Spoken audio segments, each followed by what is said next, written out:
Hey guys, how's it going? If you watched my Star Wars video from oh my god, probably a year ago now or something, then you know that I touched on, I believe I touched on this. This is something that's always racking in my brain a lot because it makes me really angry. Um, when fans pressure creators to bring back the nostalgia, like in the Star Wars movies, how you get in the new ones, the Disney ones, how you get the sense that they're really just hoping that the old fans are going to be like, "Oh yes, more stormtroopers. Oh yes, more X-wings. I'm so happy." And thus the movie is good. It's like that's the complete opposite of the way you should actually be thinking about this thing. That's totally arbitrary to the actual value of the film or whatever piece of media it is you're trying to make. And I want to make a video about this because it keeps popping up. The other big example was now this I'm gonna get probably a lot of comments fighting both of my next two examples, but I liked Prometheus. I didn't like Prometheus. I love Prometheus a lot. I thought it was a great movie, and yeah, some of the crew members, the biologist and the geologist, were like idiots. What's that? Oh, oh my God, okay. Okay, just stay calm. Stay quiet. This is okay. I can handle this. Hey, baby. Hey. It's okay. It's okay. It's okay. Hey, baby. But there was actually, it's either a deleted scene or just it for some reason got removed from the script. It shouldn't have. But those guys, the dumb guys, were hired specifically because they were bad, and the sort of evil businesswoman played by Charlize Theron, or however you say her name, wanted the whole excavation, the whole journey to fail. So that's why she hired them. Anyway, that's just a brief side note. I feel like I gotta defend that whenever I bring up Prometheus because that's the main thing. But I like Prometheus a lot. There was such a beautiful, fresh feeling of both excitement and wonder and like complete terror at the same time. And those things usually go together a lot, but you don't get that in film. Because the fear of the unknown in that proper context can also be, an excitement of the unknown. It's the, what do they say in Star Trek, the final frontier, right? When you're the first man or the first person to discover anything or to see anything, there's these tidal forces of both, this is incredible, we're making progress, and both like, oh my god, there's no protocol because we haven't been here before. And I think Prometheus captured that perfectly.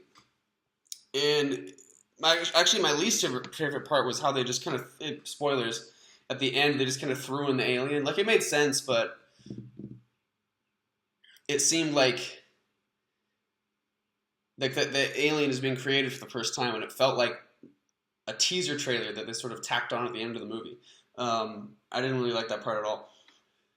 It could have either happened in a different way or they could have hinted at it, but I thought it kind of pulled from the rest of the movie, which was thematically very different. Although it did have to do with aliens, they were very much like a subplot, and it was even the existence of the aliens was just hinted at best until the very end. You see them on the murals and stuff, and it's like, yeah, they're a biological weapon that the engineers are using, but beyond that, they don't really hold much importance to that story. The aliens themselves. And that's exactly what the, what's his name? Ridley Scott got a lot of hate for it. Apparently, there were, I guess, mixed reviews about Prometheus. I thought it was great.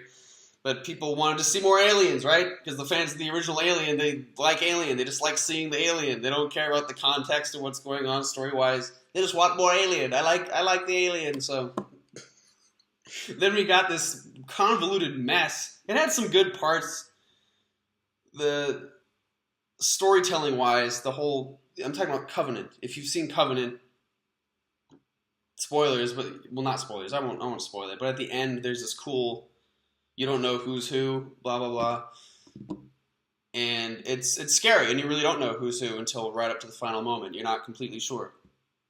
But otherwise, in the grand scheme of the whole franchise, I thought Covenant was a real just sore thumb. It didn't really understand what it was trying to be, other than like a fan service film. There was like the backburster, and then there was just a bunch of different aliens. And I remember even in the trailers, there were like CGI aliens and like, full daylight getting front and center. And that's stupid. Like, part of what made the alien in the first one so scary was that you didn't see much of it. Same thing with Jaws, right? It's that sort of happy accident where they couldn't get the animatronic shark to work right or whatever, so they had to sort of, only very, very briefly, slightly show you the shark, and that made it really scary. Then we get this big old CGI alien that has like, 4 minutes of screen time or whatever, just like, okay, probably way more than 4 minutes, because they like fight it at the end and everything, so that's really not what I like. And I mean, I guess, I don't know. It's troublesome, because I want to say, I guess it's fine if that's what you like it for, but at the same time, personally, that makes me really angry. Because there's so many other levels to, for instance, the original Alien that made it really scary. The scene that really is terrifying to me is when she goes onto the mother computer, and she asks it, like, basically what the hell's going on, and I forget how it goes down, but she has some override code to bypass all the security to actually, get the answers she needs. That basically, the company Weyland-Yutani is trying to go after this alien creature. They want the alien creature.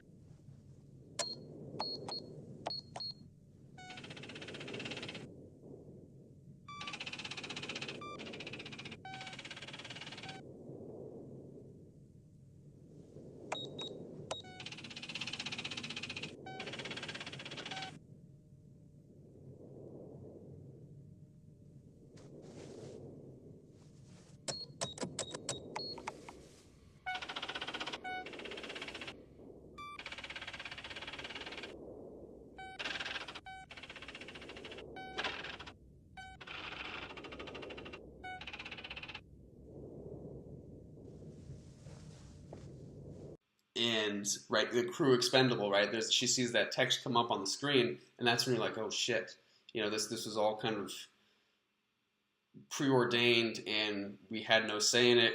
We had, there was such a sense of dread in, that everything was planned from the start, and we were just, these pawns. We don't know what the hell's going on, and only discovering that when you're in the thick of it, that is really what's scary. I mean, yeah, sure, the alien is terrifying, but I think the context surrounding it is what is also more terrifying. And then the final one of these sort of fans bullying the creators that pushed me over the edge was Tomb Raider. And this this is the one that pushed me over the edge because the arguments were so silly. I've been playing the Tomb Raider reboot trilogy a lot lately. And I've really been enjoying them, but yeah, I gotta come clean. I've never played the originals. I don't think I've ever even seen gameplay from any of the ones pre-2013. And I realized that this new series is supposed to be very different. But I think, different or not, they were great games. I had a really fun time, and I never even experienced anything like that before in a game. I played some of the Uncharted games, which were great. That's about as close as I came to any of that Indiana Jones type action in a game. So I had just a blast, and I thought Lara Croft was actually a great character. Not so much in the 2013 ones, but in the following two, Rise of the Tomb Raider and Shadow of the Tomb Raider. I thought she had a really cool character arc that I wasn't expecting at all, and it was actually very powerful. And I thought it was very memorable and just exciting experience all around. I've become a big fan of them. But the fans of the originals, of course, have to come along, and I'm not joking. It seems silly when I say this, but all the stuff I've seen online bashing the new games, honest to God, comes down to she doesn't have giant tits, she's not in short shorts, she doesn't have dual pistols, and she's kind of mean. She like kills people sometimes, which I guess there wasn't as much violence in the old ones. But yeah, I mean, there's like, you know, your basic mercenary thugs trying to hunt her down, and she kills them, right?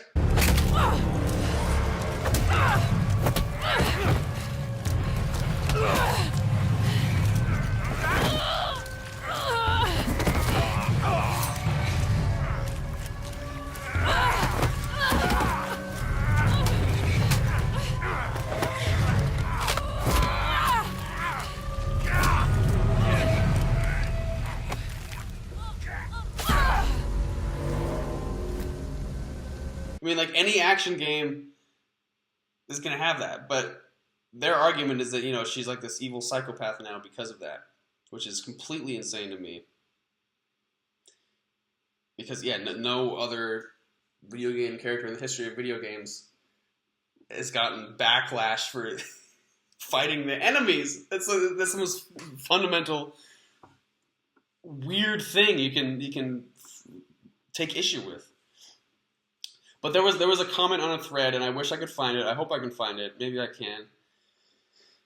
Where, and I kid you not, this guy said, so as a comment, this guy was saying, the director of the old games, or no, of the new games, the director of the new games, I guess, made a statement. He said that if in these games you were expecting to see, again, you know, Lara Croft with short shorts and a crop top and big boobs, basically, you know, the sex icons. I really don't have a problem with either way. I'm not just like, you shouldn't sexualize people. I'm kind of neutral on that stuff. So it doesn't bug me, but I guess he said that. He wants a more respectable human Lara, which I thought, I mean, just the human side made the games better, because she was an actual, you know, she was a character you could empathize with, at least I thought. But this guy took issue with it. He said it's like they're completely disrupting everything that, you know, the Lara we know and love stands for and represents. When all really the director was saying is that we're gonna give her some pants and like a, you know, an actual shirt that covers her. And if her outfit is all that matters to you, then what are you doing, man? You know, that's when I saw that stuff, it freaked me out. And it was the dual pistols too. They wanted her to have dual pistols. She used to have dual pistols in the old one, but now in this one she has like, you know, a bow and arrow, one pistol, a shotgun, whatever. It's more of that cumulative arsenal that we have in games now. But as a creative person, it just freaks me out. And I can't imagine the frustration when you create something like that, and then the fans are coming at you like, no, we just want all of this sort of cosmetic, arbitrary shit that's just like touching the surface that really doesn't have to do with the core of the story. They just want to see that, they want to see this, they want to see all these specific visual things they remember, but they don't really care about the broader purpose of whatever you created. And I know that between producers and all that stuff, you probably can't fight back. You probably have to go with what the fans say, which is really honestly kind of tragic. But, yeah, I don't know. If you're a fan of something that, you know, you've been a fan of for a while, like when you were a kid, ask yourself what really makes it special to you, why it matters to you. It's like, yeah, Stormtroopers and X-Wings are cool, but the entirety of Star Wars doesn't hinge on that. That's crazy. Anyway, that's just been kind of eating at me all day, so thought I'd let it out. See you guys later.